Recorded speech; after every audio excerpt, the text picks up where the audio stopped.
Hello दोस्तों, आज मेरा व्लॉग लेंस सिटी की एक यूनिवर्सिटी योहानस कैपिटल यूनिवर्सिटी लेंस के बारे में है। मैं यहाँ साइट से ही इंटर हुआ हूँ और आपको यहाँ ये जो सामने बिल्डिंग नज़र आ रही है ये पार्किंग के लिए है। यहाँ सामने ही स्पार भी आपको मिलेगा जो कि शॉपिंग के लिए एक गुड स्पॉट है। यूनिवर्सिटी की सबसे नुमाया बिल्डिंग TNF टावर है। यहाँ material science, organic, inorganic chemistry, nano technology और फिज़िक्स के हवाले से बेहतरीन रिसर्च होती है। JKU का एक इंस्टीट्यूट JKU बिज़नेस स्कूल है जो आप सामने देख रहे हैं। यहाँ आप मास्टर्स और बैचलर के लिए अप्लाई कर सकते हैं इन वेरियस फील्ड्स जिनमें business administration, finance and accounting, management और जो सबसे पॉपुलर फील्ड है वो बिज़नेस इंफॉर्मेटिक्स की है। काफ़ी स्टूडेंट्स यहाँ एरास्मस के थ्रू आते हैं।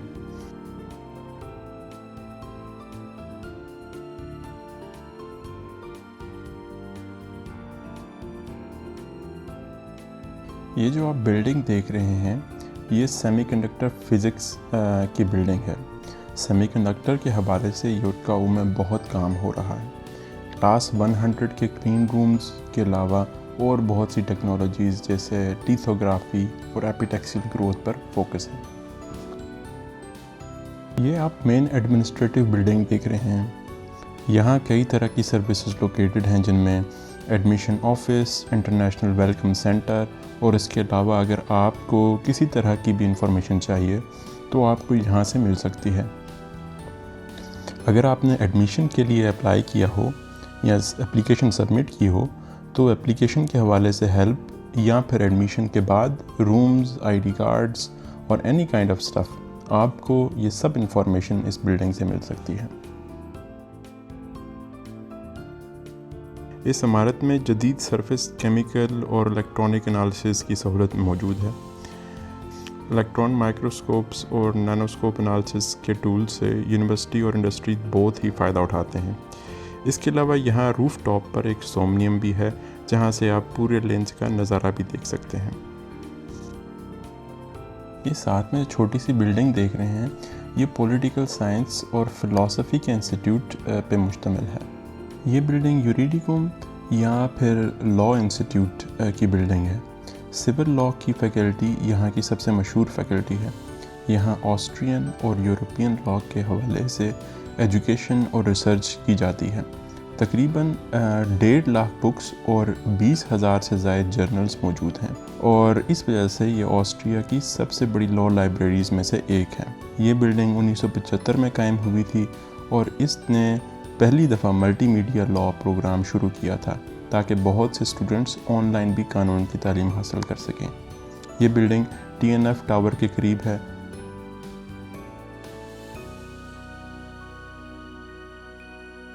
यूनिवर्सिटी के बीचों बीच एक तालाब है जहाँ काफ़ी सारी फ़िश और डक्स तैरती हैं।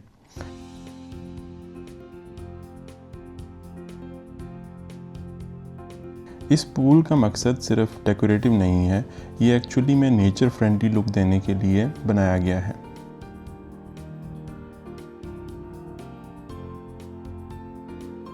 तालाब के बिल्कुल सामने एक मैनेजमेंट सेंटर भी है जो कि बिज़नेस स्कूल के साथ लिंक्ड है।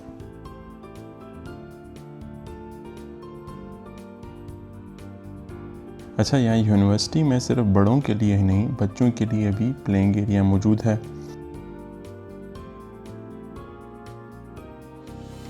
आप अपने बच्चों के साथ यहाँ आ सकते हैं, सन बाथिंग या फिर ग्रीनरी को एंजॉय कर सकते हैं और आपके बच्चे झूले वगैरह ले सकते हैं। इसके अलावा यहाँ वॉलीबॉल कोर्ट्स, जिम की सहूलत भी मौजूद है। बट इन स्पोर्ट फैसिलिटीज़ के लिए आप यूनिवर्सिटी की वेबसाइट से काफ़ी इन्फो ले सकते हैं। इस रेस्टोरेंट का नाम JKU टाइशबर्ग है और यहाँ अगर आपने व्यू एंजॉय करते हुए खाना खाना हो तो ये बेस्ट जगह है। यहाँ का पानी लग तो गंदा रहा है लेकिन इसको स्पेसिफिकली डिज़ाइन किया गया है बायोडाइवर्सिटी के लिए। यहाँ तकरीबन 7 लेक्चर हॉल हैं और तकरीबन हर हॉल में 300 से 400 स्टूडेंट्स एक टाइम में बैठ सकते हैं। इसके अलावा एग्ज़ामिनेशन वगैरह भी यहीं होते हैं। JKU की लाइब्रेरी अपर ऑस्ट्रिया की बिगेस्ट लाइब्रेरीज़ में से एक है और यहाँ तकरीबन 1 मिलियन बुक्स और जर्नल्स मौजूद हैं। ये लाइब्रेरी मोस्टली साइंटिफिक फील्ड से रिलेटेड है। इस लाइब्रेरी को रिकन्स्ट्रक्ट किया गया है अराउंड 2 साल कबल और अब ये काफ़ी खूबसूरत लग रही है। यहाँ आप बुक रेंट आउट कर सकते हैं और लाइब्रेरी में ही बैठकर स्टडी भी कर सकते हैं। ये मेंज़ा JKU का सेंट्रल रेस्टोरेंट है और यहाँ हर दिन तकरीबन 2000 से ज़ायद मील्स सर्व किए जाते हैं, तो ये बहुत बिज़ी प्लेस है। इस मेंज़ा को कई अवार्ड भी मिले हैं। वैसे खाना इतना बुरा नहीं है और स्टूडेंट्स के लिए काफ़ी सस्ता और बजट ऑप्शन भी मौजूद है। अच्छा जी, तो ये हमारे डीएन साहब स्टेफन कोख का ऑफिस है। हिस्टोरिकली ये जो कैसल है ये 1350 में बनाया गया था। वर्ल्ड वॉर में हॉस्पिटल के तौर पे यूज़ किया गया और 1965 में सिटी ने ये ख़रीद लिया और अब ये यूनिवर्सिटी का हिस्सा है। इसमें जस्ट डीएन का ये ऑफिस नहीं बल्कि जितनी भी टॉप मैनेजमेंट है वो भी यहाँ ही बैठती है। काफ़ी स्टूडेंट्स यहाँ से गुजरते हैं विदाउट नोइंग कि इस कैसल की हिस्ट्री तकरीबन 700 साल पुरानी है।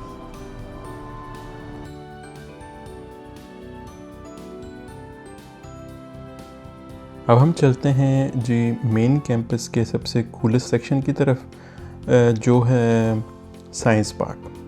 यहाँ पर इन टोटल 5 बिल्डिंग्स हैं और एरियली ये बिल्डिंग्स एक ह्यूमन हैंड की शक्ल में दिखती हैं और इन साइंस पार्क्स में एक प्लान के मुताबिक स्टडी और रिसर्च होती है। सबसे पहला आता है लामार्क। ये बिज़नेस एंड मैनेजमेंट सेक्शन का ही पार्ट है।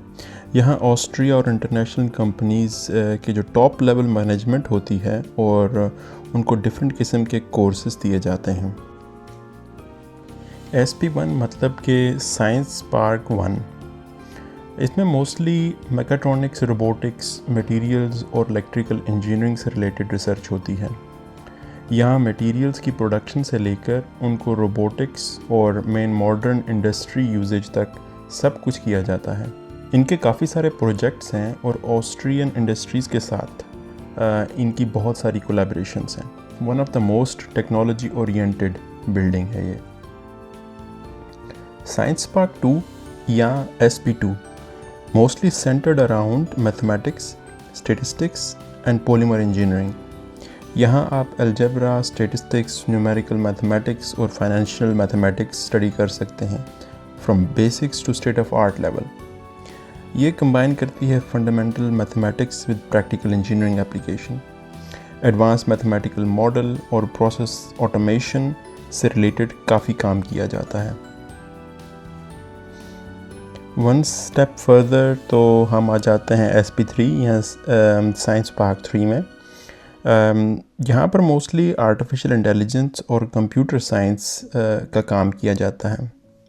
Machine learning, signal processing, computer graphics हो या फिर साइबर सिक्योरिटी हो, इमेज प्रोसेसिंग या फिर वर्चुअल रियलिटी, ये सब यहाँ पर किया जाता है। एक साइंस कैफ़े भी है और कई लेक्चर हॉल्स हैं, जिसकी वजह से ये one of the most busiest places हैं साइंस पार्क में। साइंस पार्क 4 या SP4 ये साइंस पार्क की लास्ट बट सबसे एडवांस बिल्डिंग है। यहाँ quantum computing, quantum chip manufacturing, complex system communication और ट्रांसपोर्टेशन के हवाले से काफ़ी काम होता है। सबसे बेहतरीन चीज़ जो मुझे लगी है वो है सिंबॉलिक AI टेक्नोलॉजी, जो कि इनिशियल स्टेप है आर्टिफिशियल जनरल इंटेलिजेंस का। तो इसके बारे में भी काफ़ी काम यहाँ पर होता है। एट द एंड में हम एक futuristic project in the lens city की तरफ गए जिसका नाम हाफन पार्क है। ये कन्वेंशनल पार्क नहीं है बल्कि ये तकरीबन 18 मीटर हाई बिल्डिंग पे बनाया गया है।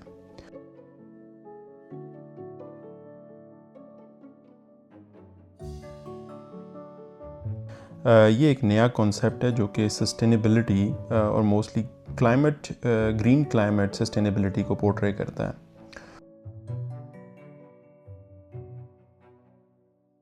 ये इस बात पर फोकस करता है कि हमें इंडस्ट्रियल जो स्पेसेस हैं उनको रिक्रिएशनल और लेजर जो है स्पेसेस में कन्वर्ट करना चाहिए।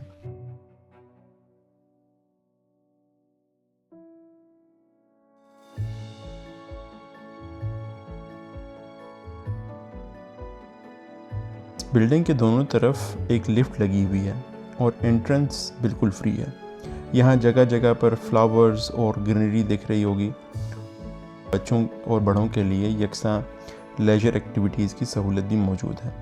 यहाँ पर आके आप बोर नहीं होंगे और आप बस चाहेंगे कि बैठ जाए इंसान और जो है ना ये इस ग्रीनरी को देखता रहे।